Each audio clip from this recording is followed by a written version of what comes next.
This might sound crazy, but I feel really comfortable around you. I feel like I've known you for years." She looked slightly embarrassed saying it. Her words made Wade perk up, glad to know he wasn't imagining things. "I feel it too," he said. Their eyes locked, and something intense passed between them. His soul soared at the connection, even though he tried to keep it subdued. Would she still feel that way if she knew what he was, if he bit her? He went back and forth about doing it. Apparently, it was the only surefire way in the vampire world of finding out if someone was your soulmate. But he'd never been able to get a clear answer about what happened when you bit in. Was there a particular flavor, or was it a feeling? All anyone ever said was, "You'll feel it, and you'll just know." They said that, in the old days, it prevented vampires from accidentally killing their soulmates. It was a protective mechanism, whatever "it" was. Soulmates were so rare that it was becoming more of a legend. Wade had expected that he would find a female who was already a vampire to be his partner, but he supposed it didn't matter. She had to come from somewhere. Vampires came from humans. That was the way it was. But would Yesenia even want this life? Would she willingly convert? But he was getting too far ahead of himself. If it wasn't her, then he was just going to feel like a huge idiot. Ugh, he was getting tired of hearing himself think.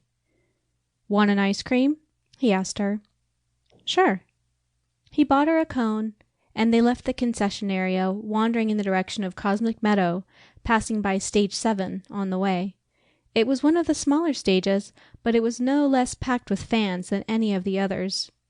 It was sponsored by one of the soft drink companies, so the lighting reflected the brand, and the logo was displayed along the sides.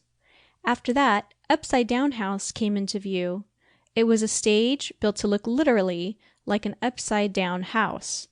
They stopped at the perimeter of the dance space to watch the DJ who was performing. "So why do you think we both feel that way?" Yesenia asked. "You know, like we know each other. I'm sure I've never seen you before tonight." Wade couldn't help but notice Yesenia's cute pink tongue as she looked at the ice cream cone. And, of course, it brought to mind more erotic imaginings. "Maybe it's fate." They locked eyes, and he noticed a blush rising to her cheeks. Interesting. Maybe she did feel something between them. Maybe it wasn't just his imagination. If she was his soulmate, wouldn't she feel something too? The 80-degree desert air melted the ice cream quickly, and even though Yesenia had been keeping up with it, during that pause some dripped down onto her fingers. "Oh, shoot!" She shifted the cone to her other hand and tried to flick the vanilla off. "Allow me," he said. He gently took her hand in his and licked the sweet, creamy liquid from her skin as he looked straight into her eyes. Beneath the taste of ice cream was something even better. Her taste. There was a sweetness to her skin, and the salty tang of traces of sweat combined with it perfectly, as though pretzels had been mixed in with the ice cream.